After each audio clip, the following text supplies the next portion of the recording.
Class 10th के प्यारे विद्यार्थी ध्यान दें। आज की इस वीडियो में आपका 18 जो सितंबर है आपका हिंदी का त्रैमासिक पेपर होने वाला है, उसका फुल सोल्यूशन आज की इस वीडियो में मैं आपको सॉल्व कराने वाला हूं। तो आप वीडियो में लास्ट तक बने रहिएगा। देखिएगा यहाँ पर देखिए सही विकल्प, रिक्त स्थान सभी मैंने A to Z चीजें भर दिए। जितना हो सकेगा याद यहीं पर करने की कोशिश कीजिएगा। देखिएगा पहला है, उद्धव ने गोपियों को क्या संदेश दिया?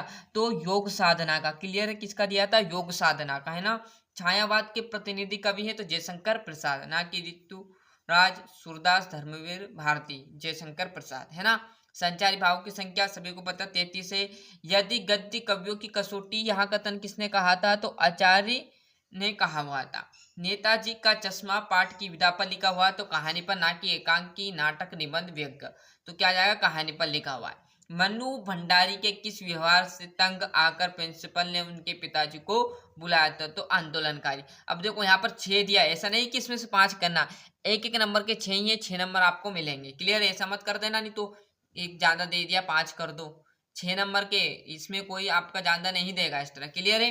रिक्त स्थान देखिएगा, कवि के सरल स्वभाव के कारण ने धोखा दिया, मित्रों ने या रिश्तेदार ने? तो मित्रों ने उन्हें क्या कर दिया? धोखा दे दिया था, है ना।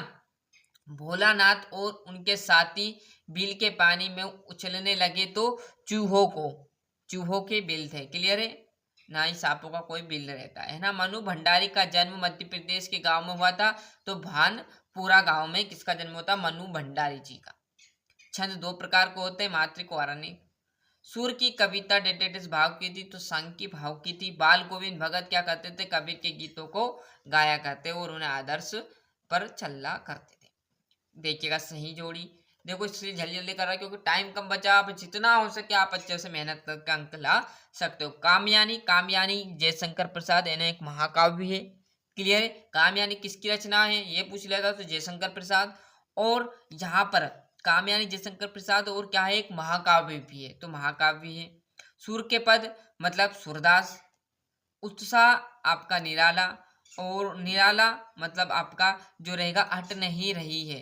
इनकी रचना है राम लक्ष्मण परशुराम संवाद है तो ये क्या है? तुलसीदास। और आत्मकथ्य क्या है? जयशंकर प्रसाद, है ना। और जैसे हम यहाँ पर पेज पलटेंगे तो आपका जो सत्यासत्य वो आ जाएगा।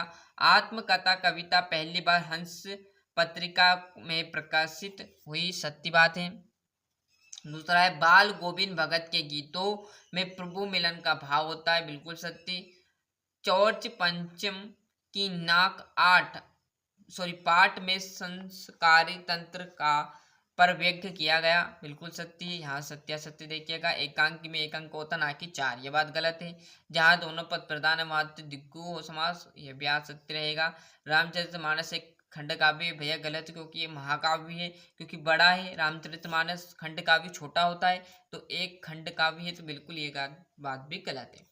सूरदास भक्ति काल के किस शाखा के कवि हैं? तो कृष्ण भक्ति शाखा के, क्योंकि सूरदास श्री कृष्ण के बहुत बड़े भक्त थे। क्लियर है। रामचरितमानस का प्रमुख छंद है चौपाई भैया, चौपाई के बिना रामचरितमानस में काम नहीं चलता। आधुनिक हिंदी गद्य का विकास किस युग में प्रारंभ हुआ? तो भारतेंदु युग में हुआ। आत्मकथ्य कविता में कवि ने मधुप का प्रयोग किसके लिए किया? तो स्वयं के लिए। और शस्त्र भावुक कौन था? तो ये आप देख लेना, है ना। यहाँ से आपके 2-2 नंबर के व्याकरण भी रहेगी, साथ में क्वेश्चन भी रहेगा।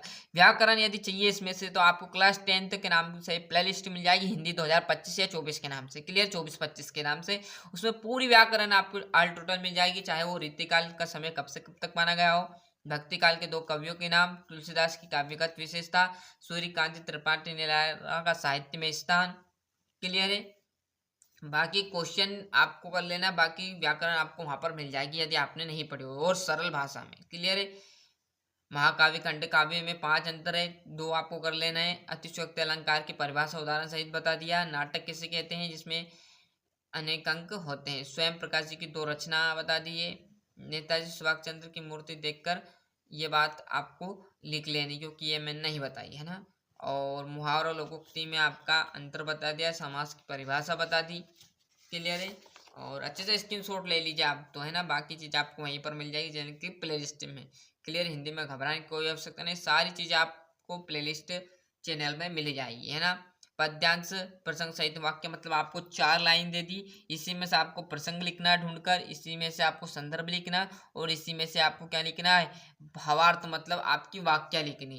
क्लियर है? 4 लाइनें, चारों लाइन में से आपको मुफ्त के 3 नंबर मिलेंगे, सही लिखा तो। क्लियर है? और ये आपका गद्यांश है, इसमें भी आपको संदर्भ प्रसंग सहित वाक्य लिखनी है, 3 से 4 लाइनें, इसमें भी आपको 3 नंबर दिया है। क्लियर है? वो क्या था आपका, यहाँ पर देखो ये था पद्यांश और ये है गद्यांश, मतलब 3 नंबर पद्यांश में से, 3 गद्यांश में से, 6 नंबर में संदर्भ सहित वाक्य लिखनी। क्लियर है? 21वें में है गद्यांश और काव्यांश। अब काव्यांश गद्यांश दिया है और काव्यांश मतलब पढ़कर, इनमें प्रश्न लिखने हैं। अब आपको प्रश्न दे दिया।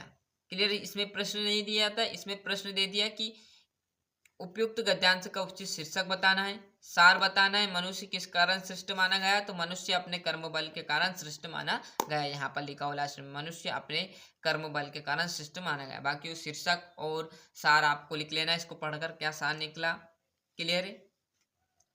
ये अथवा चाहो तो अथवा कर सकता। जैसे हम इस पेज पर आएंगे तो आपका यहाँ पर 22वां लाउड स्पीकर की जो परिभाषा है वो आ गई। क्लियर है? और ये आपका निबंध, आपको निबंध भी यहाँ पर बड़े तरीके से बताया, लाउड स्पीकर की भी आपको मिल जाएगी परिभाषा। तो इस प्रकार मैंने आपको जो हिंदी क्लास 10th का यहाँ त्रैमासिक 18 सितंबर के दिन पेपर होने वाला है उसका पूरा जानकारी एकदम आपको दे दी है। मिलते हैं इसके नेक्स्ट वीडियो में। आज के लिए इतना ही, और अभी तक चैनल को सब्सक्राइब नहीं किया तो फटाफट भैया चैनल को सब्सक्राइब कीजिएगा, साथ साथ नोटिफिकेशन ऑन करते चलिएगा। आज के लिए इतना ही, मिलते हैं इसके नेक्स्ट वीडियो में।